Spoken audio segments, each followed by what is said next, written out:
Rapaz, eu ainda lembro do dia em que o seu Carlos chegou lá na cela. Aquele velhinho parecia carregar o mundo nas costas, com aquele colchãozinho mais murcho que pão dormido. O bicho já vinha devagar, mas com dignidade, sabe? O guarda que trouxe ele até tentou apressar o passo, mas o velho nem ligou. Foi firme, segurando a sacolinha como quem segura as últimas lembranças boas da vida. O guarda até que era dos mais humanos, viu? Fiquei escutando de longe ele cochichando alguma coisa pro seu Carlos. Um conselho, talvez. Sei lá. Só lembro que o velho agradeceu com um sorriso calmo, daquele jeito que só quem já viveu demais consegue dar. Obrigado, meu caro, mas eu mesmo causei essa situação e vou ter que resolvê-la, disse ele, com uma serenidade que até me deu um aperto no peito. A gente aqui de dentro já tinha visto muito cara entrar apavorado, chorando,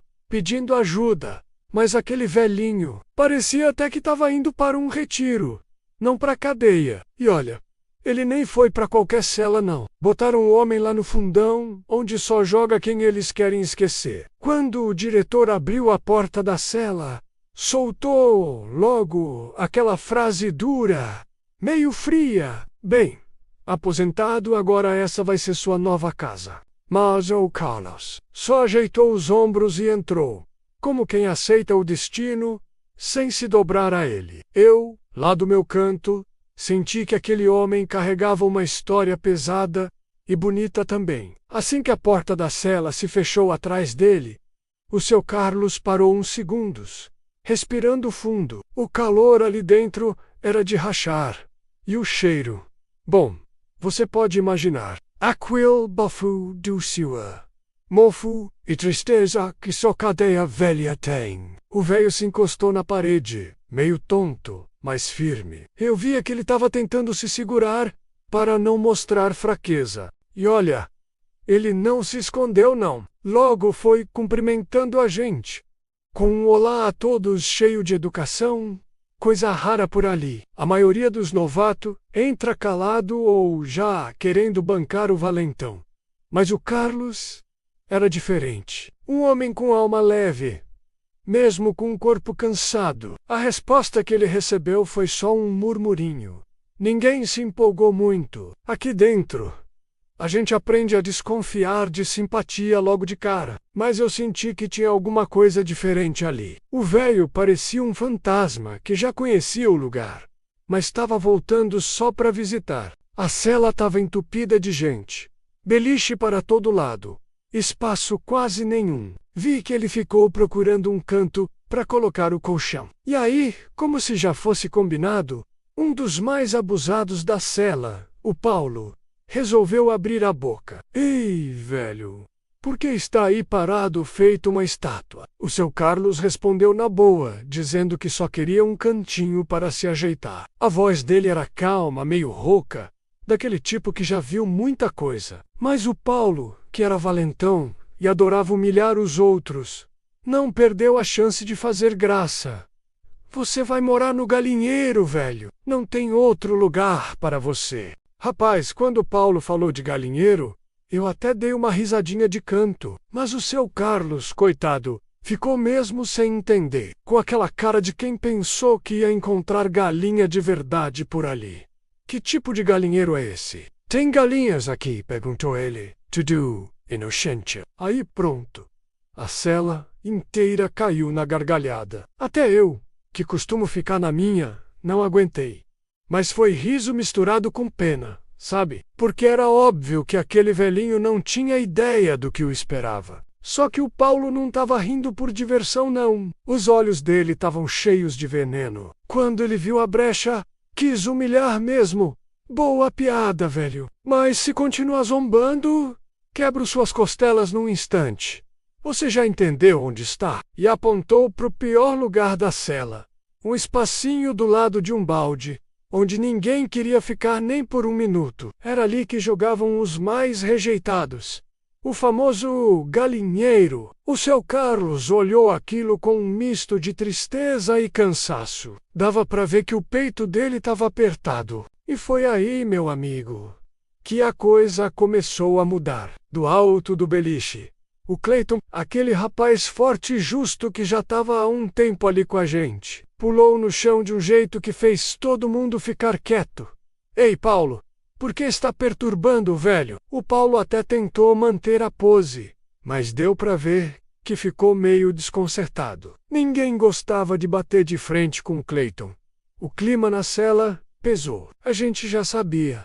Se os dois resolvessem brigar, ia voar dente para todo lado. O Paulo ficou lá parado, encarando o Clayton, com aquela cara de quem estava procurando uma brecha para atacar. Mas o Clayton não deu chance. Ele já estava do lado do seu Carlos, oferecendo ajuda, com uma mão estendida e um olhar firme. Fique do meu lado. Vai ser mais tranquilo. E você será um bom vizinho. Tenho certeza. O Clayton falou, e era engraçado ver a diferença entre ele e o Paulo. O Paulo estava todo cheio de ódio e vontade de fazer alguma merda. Enquanto o Clayton, mais calmo, só queria ajudar. O Paulo, por sua vez, não gostou nem um pouco da atitude do Clayton, mas no fundo ele sabia que não ia conseguir resolver nada com força. O Clayton não era qualquer um. Oh, vai o Carlos. Coitada. Só estava ali tentando se ajeitar na vida. E o Paulo não ia ser o primeiro a tirar isso dele. Aquela noite na cela foi uma mistura de paz e tensão. A maioria de nós tentava dormir, mas a gente sabe que aqui dentro, quando os outros começaram a roncar, o seu Carlos ficou acordado, só pensando na vida. Eu também não consegui pregar o olho. De madrugada, fiquei ouvindo o som do beliche rangendo, os murmúrios dos outros presos. E lá estava o Carlos, sentado na cama, olhando para os cantos da cela, perdido nos seus pensamentos. Aquele homem não tinha medo de nada, mesmo na situação em que estava. Naquele momento, eu me lembrei de como ele parecia firme, mesmo quando nos contou um pouco da sua história, lá no começo. Falou que antes de tudo aquilo ele tinha uma vida normal, um trabalho, uma filha, uma neta, a Camila, que ele amava mais que tudo. Mas o que realmente me marcou foi quando ele falou sobre o que aconteceu com ela. Oh, Sue Carlos, naquele tom calmo, nos contou que ele era caçador. Caçador mesmo. Desses que passava o dia inteiro na floresta, lidando com o frio, a lama e até com os animais selvagens. Mas o que ele falava com mais carinho era sobre a neta, a Camila. Ela foi a luz que entrou na vida dele depois que a filha dele, a Lilian, foi embora para a cidade e nunca mais deu sinal. Fiquei ouvindo ele falar com orgulho de como a Camila cresceu, estudava medicina e como ele a ajudou a ser a mulher que ela era. Mas foi aí que o tom dele escureceu um pouco. A história que o seu Carlos contou sobre o que aconteceu com a Camila me deixou arrepiado. Um dia, ela pegou uma carona e foi sequestrada, violentada por 3 jovens. Um deles era o filho do promotor. O ódio que ele sentia foi tão forte que, num impulso, ele foi atrás deles. Pegou o Walter, o filho do promotor, e tentou dar fim na história. Ele atirou nos meninos, mas, como ele mesmo disse, não teve coragem de terminar o que começou. Quando o velho falou disso, a dor estava estampada na cara dele. Mas mesmo assim, não se arrependeu. Ele queria vingança, mas o coração dele estava machucado pela dor de não ter podido proteger a neta.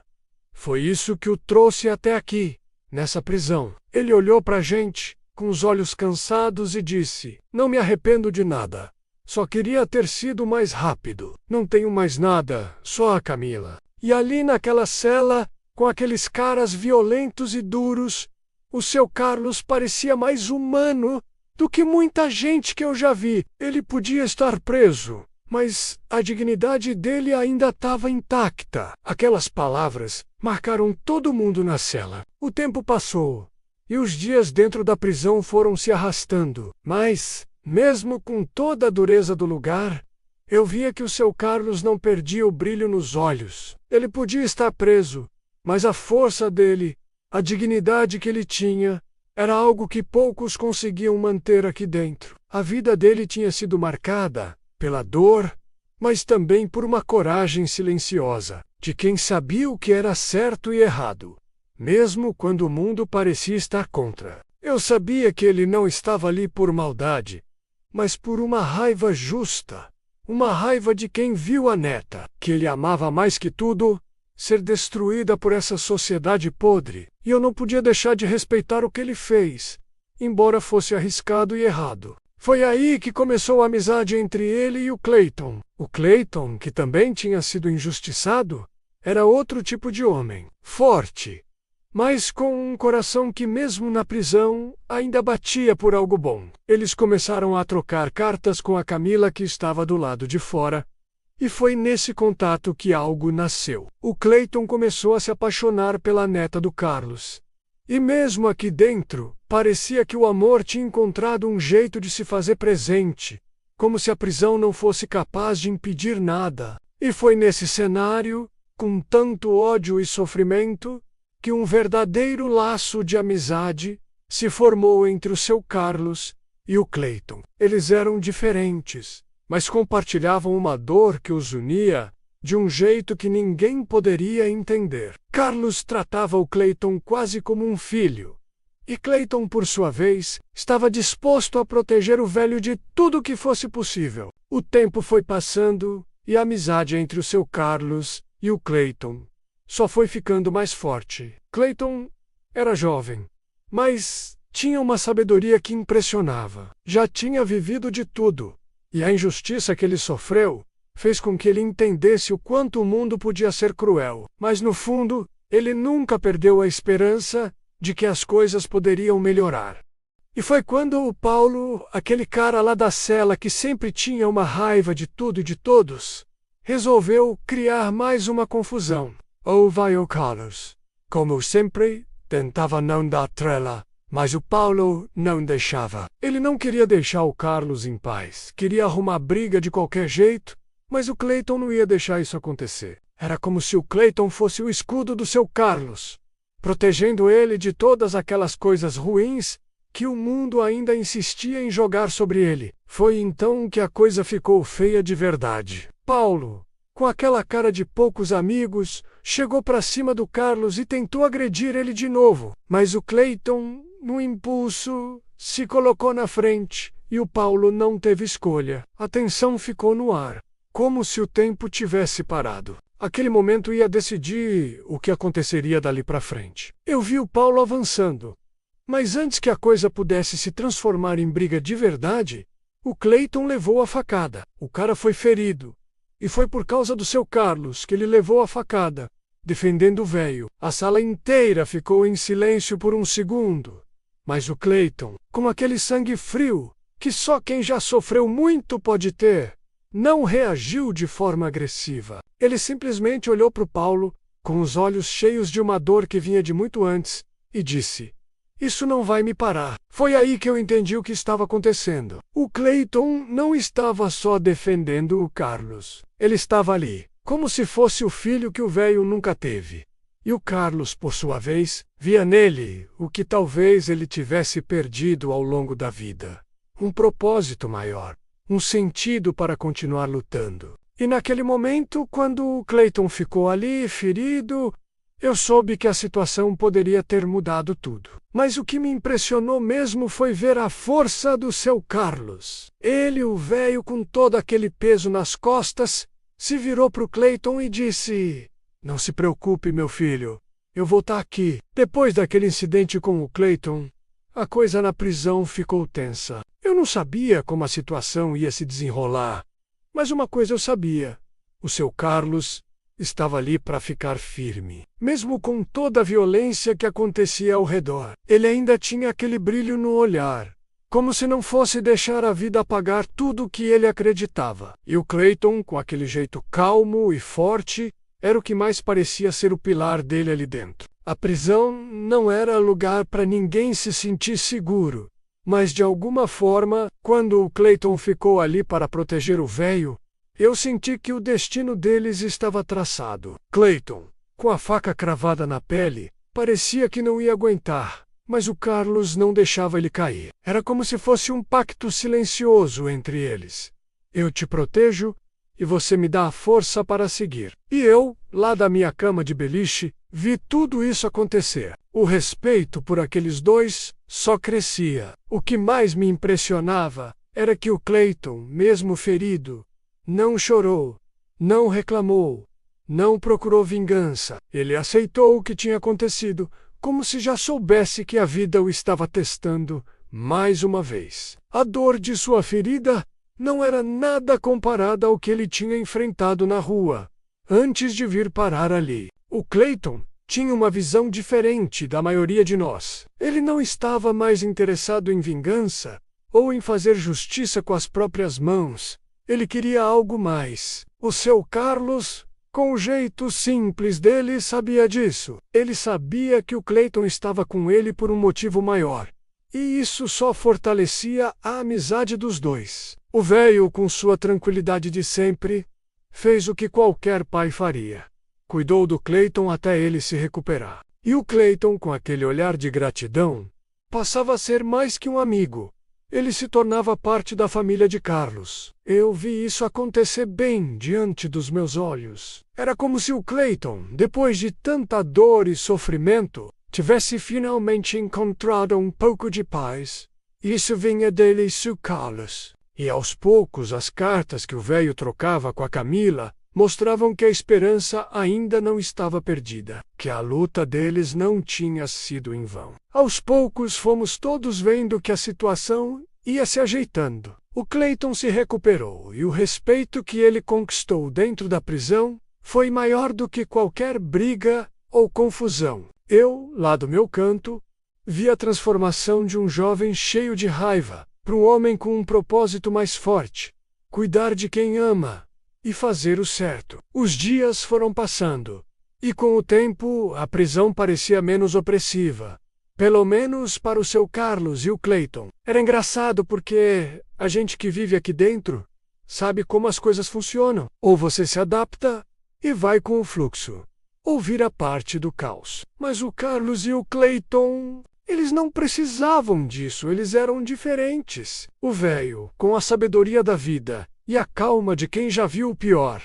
E o Clayton, com aquele olhar sereno, mas firme, de quem finalmente entendeu que há coisas na vida que valem a pena lutar. Eu sabia que o Clayton estava se apaixonando pela Camila, aquela neta do Carlos, que ele via só por cartas, e apesar de estar preso, o velho falava dela com tanto carinho, que dava até para ver o brilho nos olhos dele, quando mencionava o nome da garota. Ele não via a Camila só como uma neta, mas como a razão pela qual ele continuava firme, pela qual ele havia tomado decisões difíceis, e que no final o levava a acreditar que tudo ainda tinha um propósito. E foi então que, com o tempo, uma coisa surpreendente aconteceu.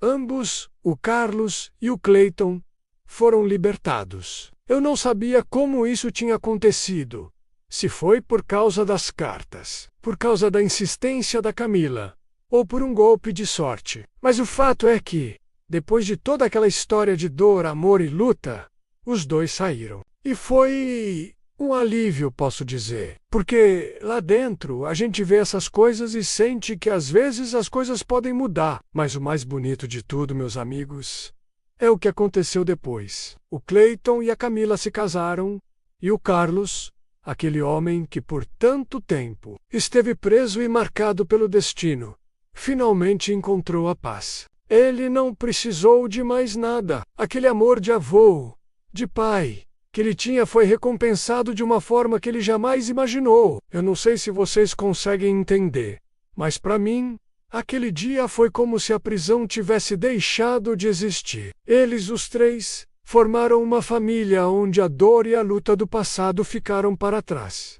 E assim o seu Carlos, o Clayton e a Camila conseguiram seguir em frente, com amor e felicidade, até que um novo membro da família, o bisneto, chegasse. Não era só uma vitória deles, era uma vitória de todos nós, que viemos que, mesmo na maior escuridão, a luz pode surgir. Se você chegou até aqui e gosta de histórias inspiradoras e comoventes, esse canal é para você. Por favor, curta o vídeo e se inscreva no canal. Coloque nos comentários a cidade de onde está vendo esse vídeo, gostaria muito de saber.